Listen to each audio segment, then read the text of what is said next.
कौन सा हो गया होगा इसमें। शुरू करते हैं हम लोग।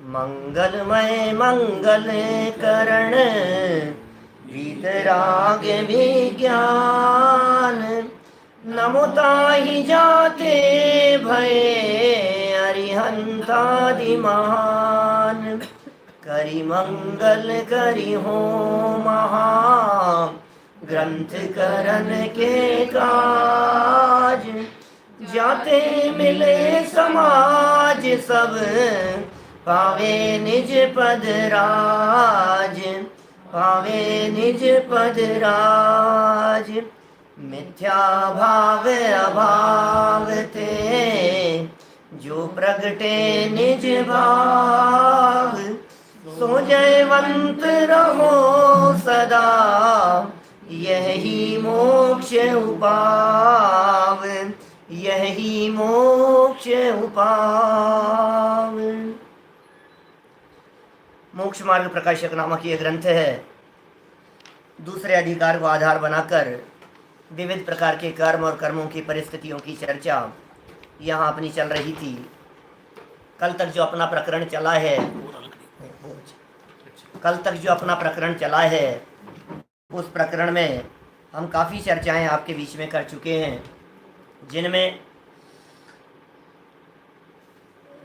कर्म की सत्ता, कर्म का बंध, कर्म का उत्कर्षण, अपकर्षण, संक्रमण, कर्मों की उदीर्णा, और कल एक बहुत महत्वपूर्ण वाक्य पंडित जी साहब द्वारा कहा गया कि एक समय में बंधे हुए कर्म अनेक समयों में और अनेक समयों में बंधे हुए कर्म एक समय में किस प्रकार से उदय में आते हैं। बहुत सारे नए नए शब्द भी थे जिनमें यह बतलाया था कि एक समय प्रबद्ध मात्र कर्म परमाणु बंधते हैं और एक समय प्रबद्ध मात्र की ही निर्जरा होती है और 1.5 गुण हानि से गुणित सदा सत्ता में रहते हैं। प्रश्न भी आए एक आध व्यक्तियों के, हमारे महेंद्र भाई बोरीवली हैं, का प्रश्न आया कि 1.5 गुण हानि से गुणित, इसको समझाओ। तो भाई ये थोड़ा सा गणित का प्रकरण है और थोड़ा लंबा गणित है, ये यहाँ इस प्रसंग में समझना यहाँ योग्य नहीं है, वो स्वतंत्र विषय है। कुछ और प्रश्न इस तरह के आए हमारे पास में कि भाई आप इतना समझाइए कि ये सत्ता में और स्थिति में क्या अंतर है। एक जैसी लग रही है हमारे को, कर्मों की स्थिति टाइम पीरियड है और जितना टाइम पीरियड है सत्ता में भी वही है। जितनी सत्ता है, जब तक सत्ता है तब तक ही उसकी स्थिति है। तो इनमें भी कुछ अंतर है क्या कि भाई सत्ता तो कर्म परमाणुओं की पोजीशन है और स्थिति उन कर्म परमाणुओं की पोजीशन में टाइम पीरियड है, कितने समय तक रुकेंगे वो है स्थिति, और पड़े रहे वो परमाणु, कर्म परमाणु, वो है सत्ता। माने सत्ता में कर्म पड़े हैं, ये कर्म की अवस्था है, और कितने समय तक रहेंगे ये स्थिति है। देखिए मैंने आपको कल भी शायद एक वाक्य कहा था कि प्रकृति बंध, प्रदेश बंध, स्थिति बंध, अनुभाग बंध।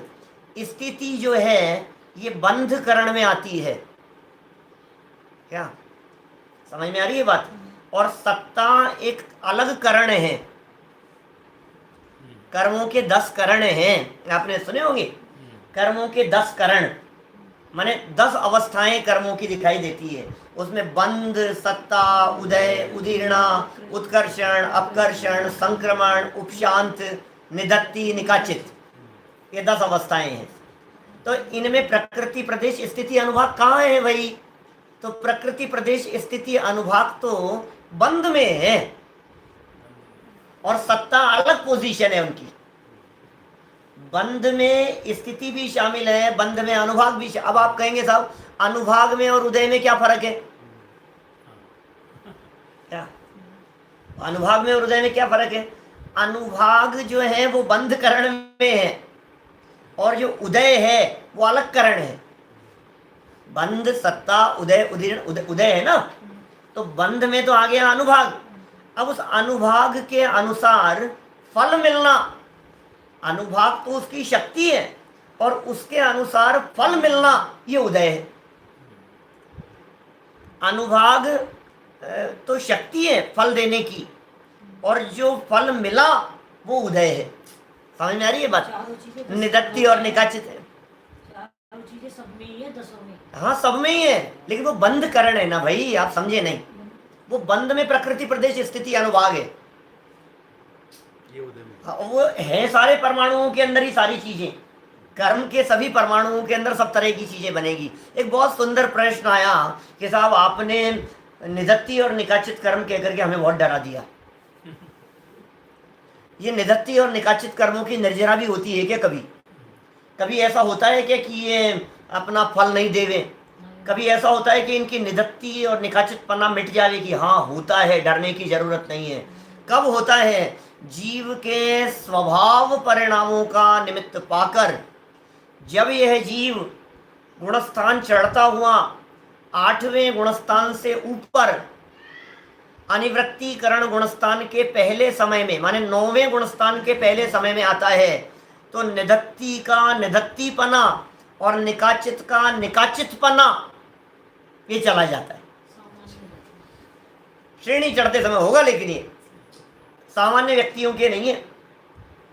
माने जो जीव मुनि अवस्था में श्रेणी चढ़ने के लिए उद्यमवंत हुए, जिन 8वें गुणस्थान के अंतिम समय तक निदत्ति और निकाचित नामक कर्म प्रकृतियां अपने अनुसार वैसा का वैसा फल देती है। वास्तव में ये कोई कर्म नहीं है। हमने क्या कहा था? ये कर्म नहीं है। उन कर्म परमाणुओं की एक विशिष्ट प्रकार की योग्यता है। माने कुछ कर्म परमाणु ऐसे हैं, उनमें इस प्रकार की योग्यता है कि संक्रमण और उदीर्णा नहीं होगी उन कर्म परमाणुओं में। उन कर्म परमाणुओं में जो बंध है, जिनकी जो सारे आत्मा के साथ में बंधे हुए हैं एक क्षेत्रावगा रूप से, उनमें क्या होगा? उन कर्म परमाणुओं में कि बोले संक्रमण नहीं होगा, विशिष्ट परमाणु हैं।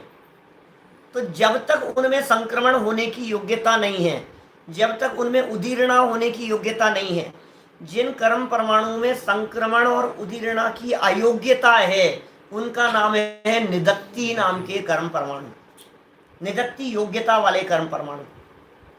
और जिनमें संक्रमण और उदीर्णा के साथ उत्कर्षण और अपकर्षण भी नहीं हो, ऐसी योग्यता वाले कर्म परमाणु, उनका नाम है निकाचित कर्म परमाणु।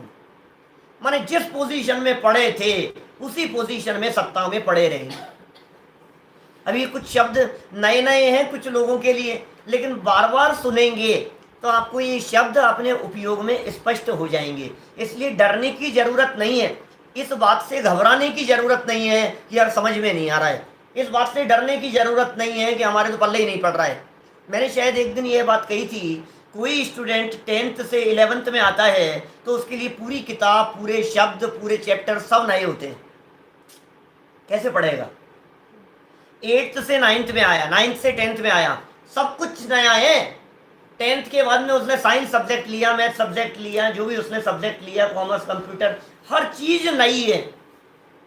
जब पहली बार कंप्यूटर की क्लास में जाकर के बैठता है तो सीपीयू क्या होता है ये पहली बार सुनता है, हार्ड डिस्क क्या होती है, स्टोरेज क्या होता है, हार्डवेयर क्या होता है, सॉफ्टवेयर क्या होता है, ये शब्द पहली बार सुनता है। लेकिन जब वो बार बार में वो उसके साथ में जुड़ा रहता है तो सारी बातें समझ में आना शुरू हो जाता है। तो इसी तरह से यदि आपको कोई शब्द बिल्कुल नए लग रहे हों और थोड़ी घबराहट हो रही हो तो आप रंच मात्र भी न घबरावें, बिल्कुल भी चिंता नहीं करें, बिल्कुल भी विकल्प नहीं करें, आप सारी बातें आपको समझ में आती रहेगी। चलिए, तो हमने यहाँ बहुत सारी बातें आपके बीच में कर ली थी कर्मों की अवस्थाओं के संदर्भ में। हम आगे बढ़ते हैं थोड़ा सा, पेज नंबर 30 पर देखिए, 30 नंबर का पेज, द्रव्य कर्म और भाव कर्म का स्वरूप और प्रवृत्ति। द्रव्य कर्म और भाव कर्म के स्वरूप और प्रवृत्ति के संदर्भ में बात कर रहे हैं। तथा इस प्रकार यह कर्म है सो परमाणु रूप अनंत पुद्गल द्रव्यों से उत्पन्न किया हुआ कार्य है। क्या कह रहे हैं?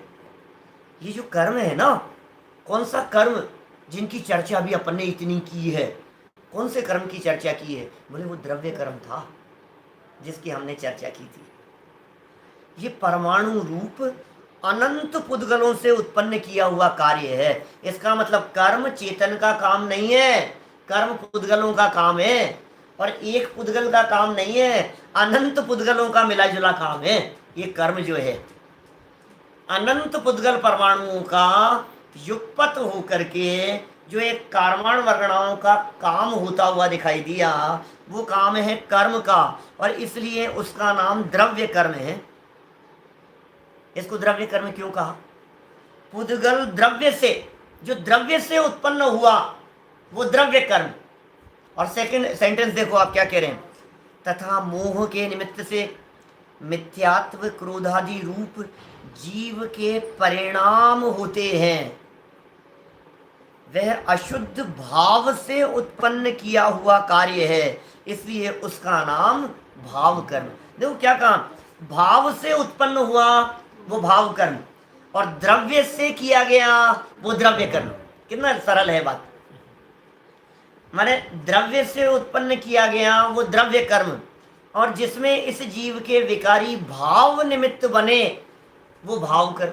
जो विकारी भाव हैं, समझ लो आप, वही है भाव कर्म। समझ में आ रही है बात? मैं इसको दूसरे शब्दों में कहूँ, टोडरमल जी के इन्हीं बातों को आधार बनाकर, तो मैं ये कह सकता हूँ कि परमाणु और परिणाम,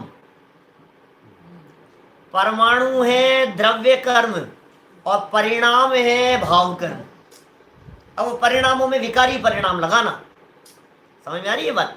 निर्मल परिणाम जो है वो भाव कर्म नहीं है। माने जब जब द्रव्य शब्द का प्रयोग किया जाए, जहां जहां जिनागम में द्रव्य और भाव ऐसे दो भेद करते हैं ना, तो जिनागम में जहां जहां द्रव्य और भाव ऐसे दो भेद किए जा रहे हैं, तो द्रव्य माने है फिजिकल पोजीशन और भाव माने है अंदर की बात, जीव के भाव, परिणाम, विचार, वो है भाव। जैसे द्रव्य हिंसा, भाव हिंसा, कल रात को हिंसा की चर्चा चल रही थी अपनी। द्रव्य हिंसा और भाव हिंसा कब लगाओ इसमें?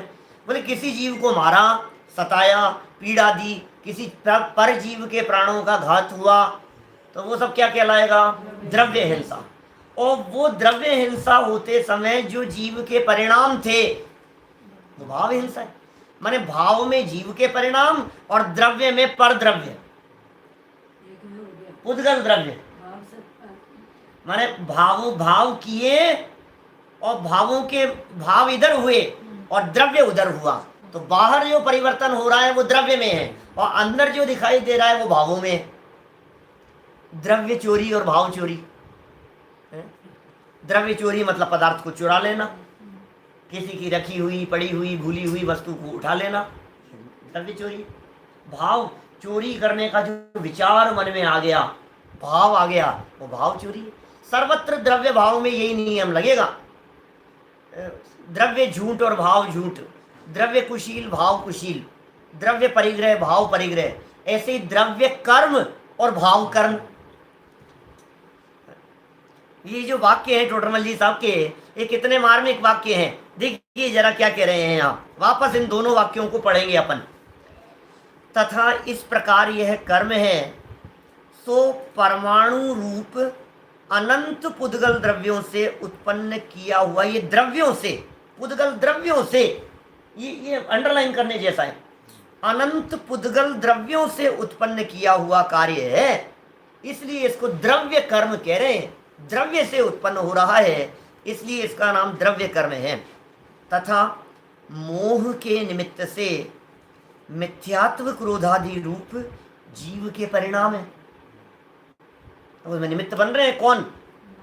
मिथ्यात्व बन रहा है निमित्त, क्रोधादि परिणाम निमित्त बन रहे हैं मोह के निमित्त से। मोह कौन सा? दर्शन मोह, और दूसरा चारित्र मोह। तो जब यहाँ टोडरमल जी ने प्रयोग किया मोह के निमित्त से, इसका मतलब दर्शन मोह के निमित्त से और चारित्र मोह के निमित्त से। कि क्या हुआ कि दर्शन मोह के निमित्त से हुआ मिथ्यात्व और चारित्र मोह के निमित्त से हुए क्रोधादि रूप। ऐसा भाव कर्म जितने भी है ना, ये भाव कर्म मोह का परिणाम है, इसलिए अकेले मोह के निमित्त से लिखा है। ज्ञानावरण के निमित्त से भाव कर्म नहीं होते। समझ में आ रही है बात? दर्शनावरण के निमित्त से भाव कर्म नहीं होते, अंतराय के निमित्त से भाव कर्म नहीं होते। सिर्फ और सिर्फ मोहनीय कर्म के निमित्त से, उसके उदय के निमित्त से भाव कर्म होते हैं। किताब ज्ञानावरणी कर्म के निमित्त से क्या होता है? ज्ञानावरणी कर्म के निमित्त से दो बातें होगी। एक तो ज्ञानावरणी कर्म का उदय, या तो यह ज्ञानावरणी का क्षयोपशम। ज्ञानावरणी कर्म ही है ना दोनों में। तो ज्ञानावरणी कर्म का उदय आया तो ज्ञान के ऊपर आवरण दिखा, और ज्ञानावरणी कर्म का क्षयोपशम था तो ज्ञान का विकास और उघाड़ दिखाई दिया। ये बातें पहले समझा चुका हूं मैं आपको, इसलिए रिपीट कर रहा हूं कि 10-15 दिन हुए हैं, वो बात उपयोग में बनी रहे आपकी। ज्ञानावरणी कर्म का उदय अलग चीज है, ज्ञानावरणी कर्म का क्षयोपशम अलग चीज है। वो ध्यान रखना जो मैंने आपको उदाहरण देकर के बात की थी। कौन सा? जितना ढका हुआ है उतना ज्ञान आवरण, और जितना प्रकट है उतना क्षयोपशम। समझ में आ रही है बात? लेकिन इस उदाहरण को इतने ही अर्थ में समझना कि प्रकटता है, बाकी सच्चाई तो यह है कि पूरे के ऊपर ही आवरण है। ऐसा नहीं है कि आत्मा आधा ढका हुआ है और आधा खुला हुआ है, ऐसी गलतफहमी नहीं हो जाए। ऐसा सुना मैंने, श्वेतांबर संप्रदाय में ऐसा माना जाता है कि आत्मा के जो सेंटर के 8 प्रदेश हैं वे निरावरण हैं। मध्य के 8 प्रदेश निरावरण हैं, उनके ऊपर आवरण नहीं होता।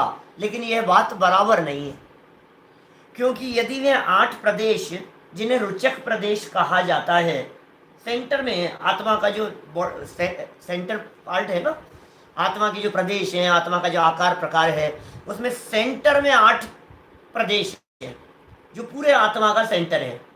तो लोग उसके बेस पे पूरे आत्मा ऐसा घूमता रहता है बॉडी में, जैसे ब्लड सर्कुलेशन होता रहता है, उसी तरह से आत्मा भी इस तरह से सर्कुलेट करता रहता है, पूरा घूमता रहेगा ऐसे, आत्मा चक्कर लगाता रहेगा आत्मा इस तरह से। तो अब ये कह रहे हैं कि वो जो सेंटर वाले थे वो निरावरण है, ऐसा लोग समझते हैं कि बोले साहब पूरे ही ढक जाएंगे तो आत्मा जड़ हो जाएगा। नहीं भाई, लेकिन ऐसा नहीं है, वहां भी आवरण है, तो फिर पूरा ही ढका हुआ है। अरे आवरण का अर्थ पर्दे की थिकनेस और पर्दे की थिकनेस की कमी, ऐसा समझना कि कम इतना गाढ़ा आवरण नहीं है कि अंदर का दिख नहीं सके, अंदर का आत्मा देखने जानने का काम न कर सके, इतना गाढ़ा आवरण नहीं है। यदि 8 प्रदेशों को निरावरण मानेंगे तो वहां से केवल ज्ञान होने का प्रसंग प्राप्त होगा, इसलिए सावधान रहिए।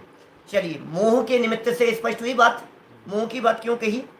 मिथ्यात्व और क्रोधादि 2 बातें कही है, ये दोनों परिणाम है। दर्शन मोह द्रव्य कर्म है, मिथ्यात्व रूप परिणाम भाव कर्म है। चारित्र मोहनीय द्रव्य कर्म है, और क्रोध मान माया लोभ राग द्वेष ये सब इस जीव के परिणाम हैं। वह अशुद्ध भाव से उत्पन्न किया हुआ कार्य है। अशुद्ध भाव से उत्पन्न किया कार्य होने से उसका नाम भाव कर्म है। तो एक हो गया द्रव्य कर्म, एक हो गया भाव कर्म। अब सुनो जरा आगे क्या कह रहे हैं। द्रव्य कर्म के निमित्त से भाव कर्म होते हैं, हम जानते हैं। द्रव्य कर्म का उदय आया, वो निमित्त बना और भाव कर्म हो गए, और भाव कर्म के निमित्त से द्रव्य कर्म का बंध होता है, तथा द्रव्य कर्म से भाव कर्म और भाव कर्म से द्रव्य कर्म, इस प्रकार परस्पर कारण कार्य भाव से संसार चक्र में परिभ्रमण होता है। हम कभी जब द्रव्य कर्म भाव कर्म नौ कर्म समझाते हैं तो हम इसमें बीच में नौ कर्म को और डाल देते हैं, ये त्रिकुटी हो जाती है। फिर ये तीनों की वो बन गई, जोड़ा बन गया इनका तीनों का। अभी नौ कर्म की भी चर्चा करने वाले हैं हम। त्रिकोण हो गया ये। द्रव्य कर्म, उसके फल में मिले नौ कर्म। नौ कर्म में इस जीव ने किया राग द्वेष, बराबर, वो है भाव कर्म। जब भाव कर्म हुआ तो द्रव्य कर्म बंध गए। द्रव्य कर्म बंधे तो फल में मिले नौ कर्म। नौ कर्म मिले तो उसमें इस जीव ने किया राग द्वेष, ये हो गया भाव कर्म। तो भाव कर्म से द्रव्य कर्म और द्रव्य कर्म से नौ कर्म होते हुए पुनः भाव कर्म। तो द्रव्य कर्म से भाव कर्म, भाव कर्म से द्रव्य कर्म, द्रव्य कर्म से भाव कर्म, भाव कर्म से द्रव्य कर्म, ये संतति अनादिकाल से चली आ रही। समझ में आ रही है बात? ये चला आ रहा है बहुत लंबे समय से। तो फिर साहब अब ये टूटेगा कब? ये सर्कल कब टूटेगा? ये जीव मुक्त कब होगा? कि ये भाव कर्म है ना, यदि ये ना करे, नौ कर्म को देख करके उनके साथ में जुड़ान नहीं करे, तो इसको चांस है बदलने का। अब इन तीनों में से अपना क्या है भाई साहब? इन तीन में से, ये तीन थे ना, इन तीन में से अपना क्या है और पराया क्या है बोलो? द्रव्य कर्म तो कह दिया पुद्गल परमाणुओं का काम है। नौ कर्म जो है वो संयोग है, आगे करेंगे अभी अपन चर्चा। आगे बढ़ गए यदि अपन तो आज करेंगे चर्चा, नहीं तो फिर कल करेंगे। आज ही करने का विचार है, भाव तो ये है मेरा, इसलिए मैंने आज प्रवचन के हेडिंग में भी डाला है द्रव्य कर्म, भाव कर्म, नौ कर्म। नहीं चल पाएगा जरूर नौ कर्म हटा देंगे उसमें से। द्रव्य कर्म पुद्गल परमाणुओं का काम, नौ कर्म संयोग पुद्गल, भाव कर्म बोलो, ये भाव कर्म किसका परिणमन है? ये भाव कर्म जीव का परिणमन है। इसका मतलब परद्रव्य कोई जबरन तो बिगाड़ करता नहीं, ये टोडरमल जी का ही वाक्य है। परद्रव्य तेरा सुधार बिगाड़ करता नहीं, दूसरा व्यक्ति तुझे जबरन गुस्सा दिलाता नहीं, समझ में आ रही है बात? दूसरा व्यक्ति जबरन तुझे राग द्वेष कराता नहीं। राग द्वेष तेरा काम है और ये पुद्गल के काम है, समझ में आ रही है? तेरी यहां चलेगी, यहां तेरी नहीं चलती है। समस्या ये है कि यहां चलती है, यहां तो चलाता नहीं है, और जहां नौ कर्म में नहीं चलती है वहां जबरन चलाने की कोई। इसको हटा दो भाई साहब, इसको हटाओ यार, ये मेरे सामने आएगा तो फिर गुस्सा आता है। अरे भाई ये है तेरे कंट्रोल में, ये तेरे कंट्रोल में नहीं है। भाव कर्म, द्रव्य कर्म, नौ कर्म, तीन लाइन है। पहले का नाम दिया भाव कर्म, दूसरे का नाम दिया द्रव्य कर्म, तीसरे का नाम दिया नौ कर्म। समझ रहे हो? एक का नाम भाव कर्म, एक का नाम द्रव्य कर्म, द्रव्य कर्म सेंटर वाला लाइन है, ध्यान रखना। एक का नाम नौ कर्म। अब नौ कर्म किसके कंट्रोल में है भाई साहब? द्रव्य कर्म के उदय के अनुसार है। नौ कर्म इसके कंट्रोल में है। ये किसके कंट्रोल में है? कि ये इसके कंट्रोल में है। और ये किसके कंट्रोल में है? कि ये मेरे कंट्रोल में, मेरे कंट्रोल में होना चाहिए। अब समस्या क्या है? इसको तो देखता नहीं है और ये दिखता नहीं है, और ये दिखता है तो इनमें फेरफार करना चाहता है। अब इनमें फेरफार करना चाहता है, ये फेरफार तेरे हिसाब से होंगे नहीं, ये इसके हिसाब से होंगे, ये तेरे हिसाब से नहीं बदलेंगे। अब जब तेरे हिसाब से बदलते नहीं है और तू बदलना चाहता है तो अपना सर फोड़ता है। और यार ये ऐसा कैसे हो गया, ये सर दर्द कैसे हो गया, ये पेट दर्द कैसे हो गया, ये एक्सीडेंट कैसे हो गया, अरे यार मेरे कैसे कोरोना हो गया, मेरे कैसे हो गया, मैं तो किसी से मिला नहीं। अब भाई वो नौकर्म है तो दिमाग मत लगा। समझ में आ रही है बात? इनके कैसे हो गया, उसके कैसे हो गया, ये कैसे हो गया, ऐसा नहीं ऐसा हो जाना चाहिए। ये नौकर्म है, इनमें तेरी नहीं चलती है, इसलिए जहाँ चलती है वहाँ तो चलाता नहीं है, और जहाँ नहीं चलती है वहाँ जबरन छेड़छाड़ करने की कोशिश करता है। जब जबरन छेड़छाड़ की कोशिश करता है तो उसे कहते हैं भाव कर्म, और जब भाव कर्म होते हैं तो द्रव्य कर्म तुझे अपने आप बंधते हैं, स्वयं बंधते हैं। सर्कल समझ में आ रहा है? तो आप उसको बदलने की चेष्टा मत करो, इसको हटा दो, इसका ट्रांसफर करा दो, इसको बदल दो, ये अपने पास में आ जाए, इसको निकाल दो, इसको ऐसा कर दो। ऊपर से घिसता रहेगा बुरा होने के लिए, न मालूम क्या क्या प्रयत्न करता रहेगा। तो जितने प्रयत्न कर रहा है, दांतों को ज्यादा घिसेगा तो ज्यादा सफेद होंगे क्या? बोलो।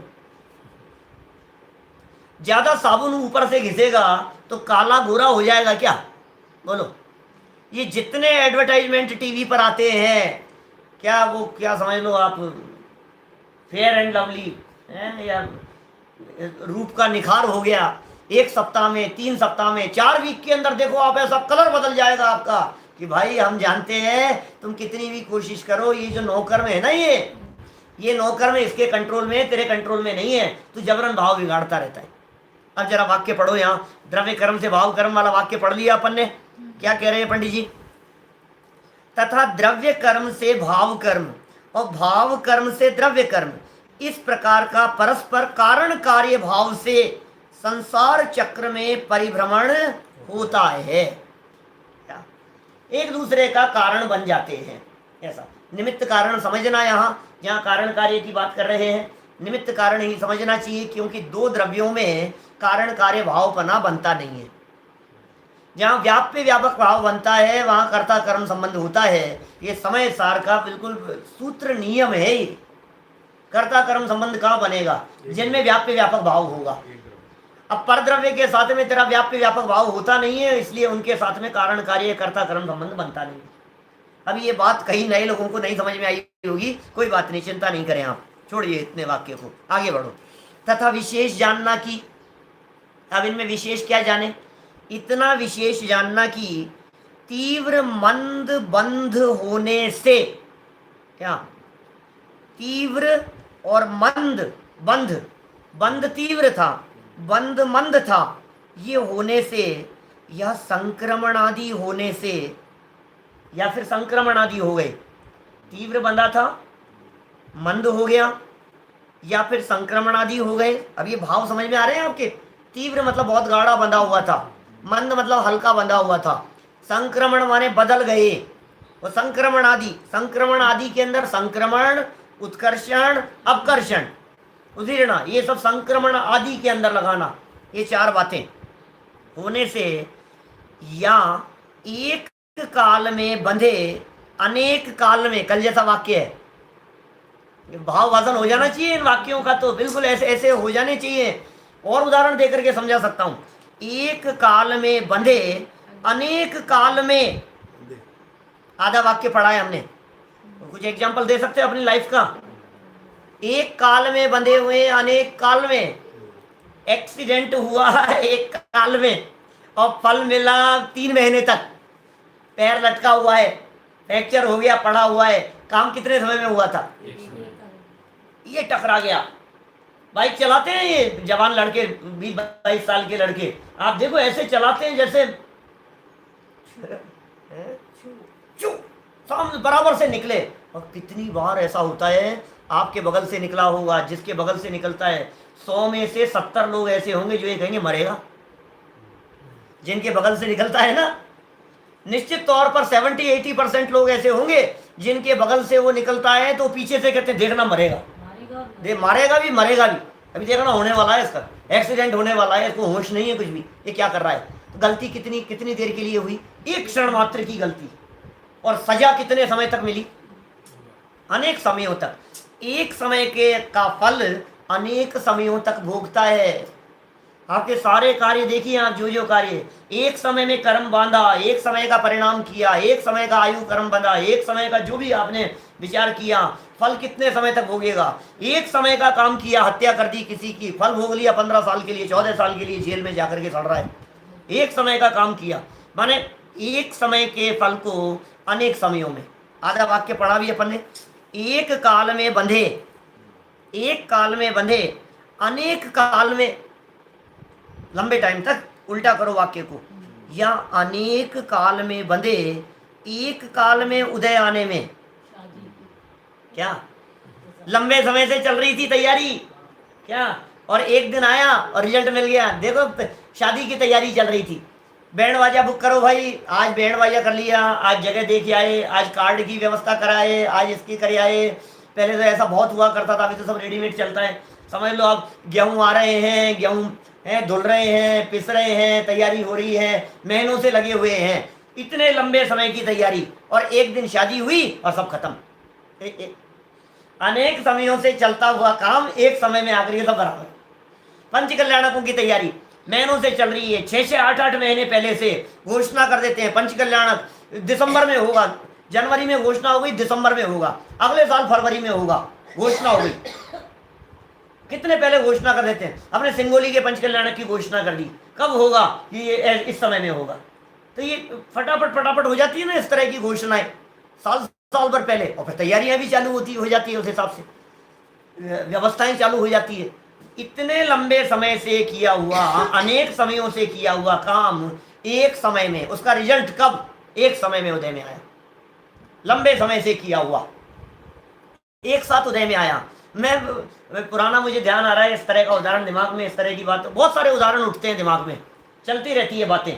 जैसे देखो मैं आपको बतलाऊं, आप सिटी के मकान में रहते हैं, लोग शहर के मकान में रहते हैं। जो लोग वहाँ सिटी में रहते हैं, रोजाना अनेक प्रकार की झंझटें, कभी पानी की प्रॉब्लम है, कभी ट्रैफिक की प्रॉब्लम है, कभी कुछ है, कभी किराएदार मकान मालिक की प्रॉब्लम है, गाड़ी अंदर लेकर के आते हैं तो गाड़ी नहीं आती है, फंस जाती है, निकालो तो निकल नहीं पाती है, फंसे रहते हैं, कितनी तरह की परेशानियाँ हैं उसमें। सड़कें बिल्कुल ऐसी सकड़ी है, मंदिर से निकलना पड़ता है, गलियों में जाना पड़ता है। आप रोजाना प्लान बना रहे हो बहुत लंबे समय से कि हम शिफ्ट करेंगे, कॉलोनी में शिफ्ट लेना है, करना है, मकान यहाँ से बदलना है हमारे को, ऐसी जगह पर जाएंगे जहाँ कॉलोनी में सही जगह पर मकान हो। 1 दिन हो गया, 2 दिन हो गया, महीना हो गया, साल, 2 साल, 5 साल, 10 साल से चल रही है आपके दिमाग में बदलने के संदर्भ में। अब 10 साल से जो चल रही है, तो आप क्या सोच रहे हो, जिस दिन बदल करके जो परिस्थिति बनी है वो एक समय के परिणाम का फल नहीं है। आपने अलग अलग तरह का कर्म बांधा है जो एक साथ उदय में आया है। जैसे आपने जिस जगह पर शिफ्ट किया, जहां आपने शिफ्ट किया था वहां क्या हुआ भाई साहब, वहां आपको अच्छी सोसाइटी मिल गई, वहां आपको अच्छा मकान मिल गया, वहां आपको पानी की 24 आवर फैसिलिटी मिल गई, वहां आपको चौकीदार मिल गया, वहां आपको सड़कें चौड़ी मिल गई, वहां आपको अच्छे लोग, परिचित लोग मिल गए, साथ में रहने वाले, जैन मंदिर पास में मिल गया। ये सारी फैसिलिटी मिली ना, एक साथ मिली ना आपको। जैसे ही आप वहां शिफ्ट हुए उसी समय आपको मंदिर भी पास में है, उसी समय सड़कें भी अच्छी है, उसी समय वहाँ का आसपास का माहौल, सोसाइटी भी अच्छी है, उसी समय वहाँ जो लिफ्ट की फैसिलिटी मिल गई और सब मिल गया, एक साथ मिला ना आपको। अब मैं आपको पूछ रहा हूँ, ये जो एक साथ मिला है, क्या ये एक साथ बांधा गया था? कर्म अलग अलग समय में बंधा है भाई साहब। मैं यदि इस बात को मकान ट्रांसफर की जगह मैं यदि बॉडी ट्रांसफर में लगाऊं, समझ में आ रही है बात? भाव ट्रांसफर हो गया, एक भाव से दूसरे भाव में ट्रांसफर हुआ, बतलाओ। तो अभी यहां हमारे द्वारा किया गया जो भी है, या पिछले भाव में उसने जीवन भर जो कुछ भी बांधा था, आज यहां उस बालक का जन्म हुआ, तो जन्म होते ही जितनी पोजीशन मिली है वो उसने पिछले जन्म में एक साथ नहीं बांधी थी। जन्म होते ही कितना शरीर, कितना वजन, गोरा होगा या काला होगा, है उसकी लंबाई चौड़ाई कितनी होगी, नाक कैसी होगी, कान कैसा होगा, ये सब एक ही साथ बांधा होगा। माता पिता किस प्रकार के होंगे, परिवार किस प्रकार का होगा, जन्म कौन सी जगह पर होगा, बाहरी संयोग कैसे होंगे, कैसे प्यार करने वाले हों, यहाँ तक कि आवाज़ किस प्रकार की होगी, स्वर किस प्रकार का होगा, कितनी अनगिनती बातें उसको एट ए टाइम मिली है। कौन से हॉस्पिटल में, ये पूर्व का बांधा हुआ है भाई साहब। कौन से हॉस्पिटल में होगा, कौन सी माँ के पेट में जाकर के जन्म लेगा, कितनी तरह की चीजें उसने पिछले जन्म में अलग अलग समय में बांधी थी, और उदय आया एक साथ। यहाँ जन्म होते ही तो हो गए, सारी चीजें बदल गई ना एक साथ।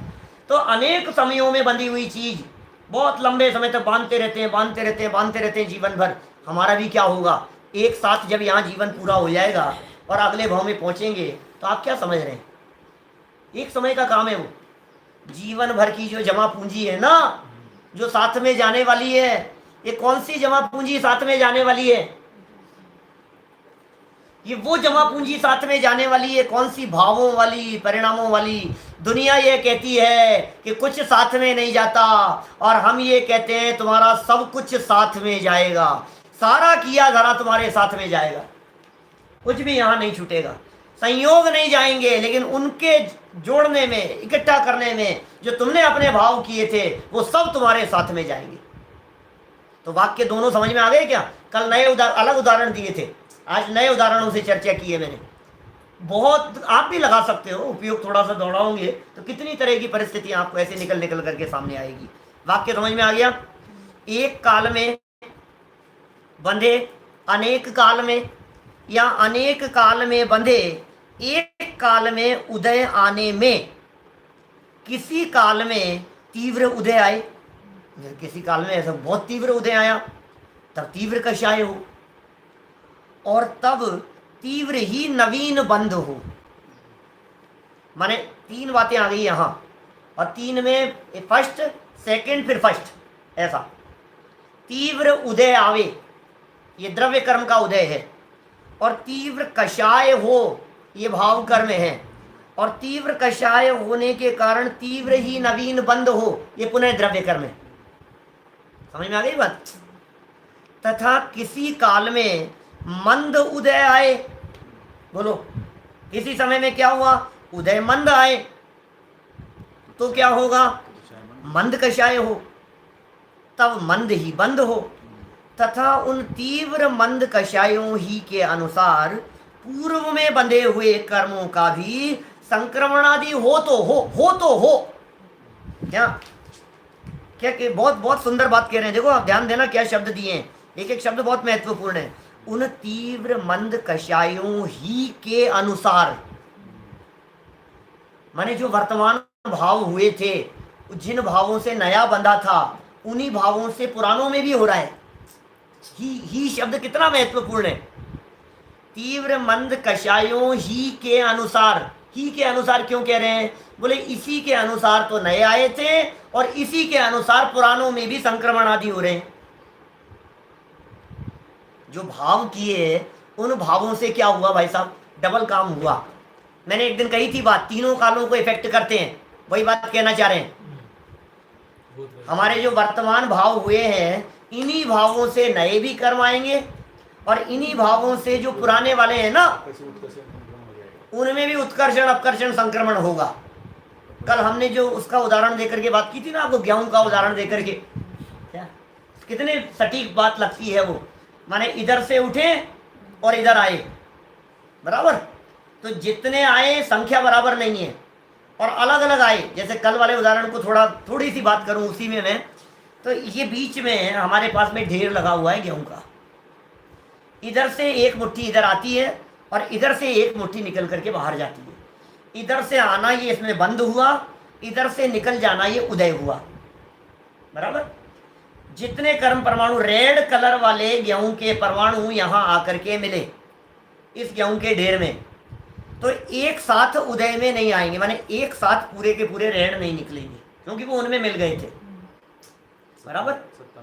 तो अलग अलग समयों में आए हुए, अलग अलग समयों में आए हुए जो इसमें मिले हुए हैं, वो एक समय में निकलते हैं एक मुट्ठी में, ठीक है।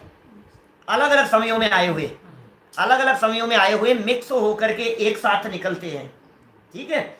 और एक समय में जो आए थे वो सब फैल गए, वो अलग अलग समयों में निकलते हैं। ये तो वो हो गया ब्रह्म वाक्य जो अपन ने पढ़ा। अब कह रहे हैं जो आए थे ना एक समय में, जो आए थे, उनके आने में एक तो नए का आना हुआ, दूसरा जब वो उस ग्रुप में गिरे थे तो उनके गिरने से जो पुराने वाले जो पड़े हुए थे उनमें भी बहुत सारे गेहूं के दाने कुछ इधर खिसक गए, कुछ उधर चले गए, कुछ उस कोने में चले गए, माने उनमें भी पड़े पड़े में परिवर्तन हो गया। समझ में आ रही है बात? जैसे एक मुट्ठी गेहूं को उठा करके हमने इसमें पटका ना, नहीं वो तो बिखरे ही, पुराने पड़े हुए जो थे उसमें उनमें कुछ आगे पीछे हो गए, इधर उधर चले गए, ये संक्रमण आदि हो गए जैसा नए आने पर। माने जीव के परिणामों का निमित्त पाकर के नवीन कर्म का बंधन भी होता है और जीव के वर्तमान परिणाम का निमित्त पाकर के पुराने कर्मों में भी कुछ कर्मों की स्थिति अनुभाग घट जाता है, कुछ कर्मों की स्थिति अनुभाग बढ़ जाता है और कुछ कर्म प्रकृतियों में बदलाव हो जाता है। शक्ल ही बदल जाती है भाई साहब, ये परिवर्तन ही हो जाता है। समझ में आ रही है बात? ये संक्रमण आदि हो जाते हैं, लेकिन मूल प्रकृतियों में संक्रमण नहीं होता। समझ में आ रही है बात? उत्तर प्रकृतियों में परस्पर में संक्रमण हो जाता है। चलिए ये सारी बात हो गई अपनी, आगे बढ़ते हैं। भाव कर्म योग्यता अनुसार होते हैं या पुरुषार्थ अनुसार होते हैं? भाव कर्म जो हो रहे हैं उसमें द्रव्य कर्म निमित्त बनता है, लेकिन जैसा द्रव्य कर्म का निमित्त बनेगा वैसे ही भाव कर्म हो ऐसा नियम नहीं है। क्योंकि वैसे के वैसे ही यदि भाव कर्म हो जाएंगे तो फिर वैसा ही द्रव्य कर्म बंधेगा, फिर वैसा ही भाव कर्म हो जाएगा, फिर तो ये जीव कभी मुक्ति नहीं हो पाएंगे। इसलिए हमने कहा भाव कर्म तेरे कंट्रोल में। ये यहाँ ये जो तीन कहे थे ना, इन तीनों की जो चक्र और सर्कल जो चल रहा है, इसमें एक जगह ऐसी है जहां से थोड़ा निकलने का चांस बनता है। समझ? जैसे वो कहानी सुनते हैं ना अपन, प्रसंग सुनते हैं, एक अंधा व्यक्ति और 84 लाख दरवाजे और ऐसे लाइन से लगे हुए परकोटा बना हुआ है और उनमें से एक दरवाजा खुला हुआ है। वो अंधा व्यक्ति एक एक दरवाजे के हाथ लगाता हुआ बढ़ता चला जाता है, दरवाजा बंद और आगे बढ़ा, फिर ये दरवाजा भी बंद, फिर आगे बढ़ा, कोई खुला हुआ है इतना पता है उसको, फिर ये भी बंद है, ये भी बंद है, चलता चलता 83,99,999 दरवाजे पूरे किए 84 लाख में से। अब जब जो नेक्स्ट खुला हुआ वाला दरवाजा आया, अभी कंटिन्यू चल रहा था, इतनी देर में उसके सर में खुजली चली और ये खुजाने लगा, और खुद जाता आगे बढ़ा और फिर हाथ लगाया तो दरवाजा बंद मिला। तो समझ में आ रही है बात आपको? तो अब ये पूरा चक्कर चलता जा रहा है, चक्कर चलता जा रहा है। बोले इस चक्कर में कहीं ना कहीं कोई एक ऐसी कड़ी होनी चाहिए जो तेरे को निकलने के लिए चांस बने। द्रव्य कर्म, भाव कर्म और नौ कर्म के इस चक्कर में एक चांस ऐसा है भाव वाला, जहां तू चाहे तो निकल सकता है, सावधान हो और सतर्क हो। तो यदि तू सावधान और सतर्क नहीं हो तो दोबारा वही सर खुजलाने में रह गया फिर आगे बढ़ जा बेटा, ये चक्कर चलता रहेगा। ख्याल में आ रही है बात? देखो इस प्रकार अनादि से लगाकर धारा प्रवाह रूप द्रव्य कर्म और भाव कर्म की प्रवृत्ति जानना। अनादि से आज तक की प्रवृत्ति तो कह दी है, अनंत काल की प्रवृत्ति नहीं कह रहे हैं। बात में दम है टोडरमल जी की, पॉइंट समझने योग्य है। क्या कह रहे हैं? अनादि से लगाकर धारा प्रवाह रूप द्रव्य भाव कर्म की प्रवृत्ति चलती आ रही है, यह तो बराबर बात है, लेकिन भविष्य में भी ऐसी ही चलती रहेगी, ये नहीं है चक्कर। भविष्य में चलती रहेगी, अभव्य जीवों पर तो लागू हो सकता है, हमारे नहीं चलेगी। पंडित जी आपने जो ये चक्कर बतलाया है, अब हमारे को पॉइंट समझ में आ गया, अब हमारे को कंसेप्ट समझ में आ गया। अब विषयों में नाही फंसेंगे, निजानंद पाने करेंगे। अब कर्मों में ना उलझेंगे, निजानंद पाने करेंगे। अरे जीव जब तक कमजोर होता है तब तक द्रव्य कर्म हावी होता हुआ नजर आता है, और जीव जब बलवान हो जाता है तो ये द्रव्य कर्म अपना रास्ता छोड़ देता है। अपनी कमजोरी की वजह से है भाई साहब। दुनिया में आप ऐसे 50 उदाहरण दे सकते हैं। देखो देखो 11वें गुणस्थान से कैसे गिर गया, आखिर कर्म के उदय ने गिरा दिया ना इसको। कर्म कितना बलवान है, कर्मों में कितनी ताकत है। देखो देखो यशोधर मुनिराज बैठे हुए थे और क्या कर्म का उदय आया, क्या कर लिया उन्होंने, बैठे रहे। देखो देखो गजकुमार मुनिराज बैठे हुए थे और माथे पर सिगड़ी जलती रही, बेचारे क्या कर पाए। कर्म कितना बलवान है भाई साहब, छोड़ता नहीं है अच्छे अच्छों को। ऋषभ देव जैसे 13 महीनों तक आहार की विधि नहीं मिल रही है, 6 महीने तक उठे नहीं है और रोजाना चक्कर लगा रहे हैं, उसके बाद में उठे तब से विधि नहीं मिल रही है। कर्म कितना बलवान है भाई साहब। पार्श्वनाथ के ऊपर पत्थर ओले बरस रहे हैं, क्या कर पा रहे हैं, कितना बलवान है। कि सुन भाई, तू द्रव्य कर्म की तरफ से क्यों देख रहा है, तू इधर क्यों नहीं देख रहा है?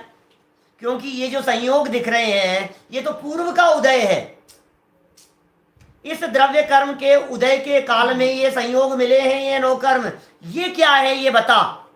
ये जुड़ान नहीं किया इन्होंने, और ये पार्श्वनाथ स्वामी ने जुड़ान नहीं किया, और ये देख मिनटों और सेकंडों में ये सारा नौ कर्म और सारा द्रव्य कर्म गायब हो गया और ये केवल ज्ञान की प्राप्ति हो गई। ये परमात्मा बन गए। ये है स्वभाव की सामर्थ्य, ये अंदर की पावर, ये अंदर की ताकत। समझ में आ रही है बात? ये स्वभाव दृष्टि का बल है। इसलिए ये वाक्य जो है, इस वाक्य में भी अनादि से लगाकर, अनादि से तो ये चल रहा है मामला, है ना, अनादि से लगाकर धारा प्रवाह रूप, माने नॉन स्टॉप चल रही है ये बात।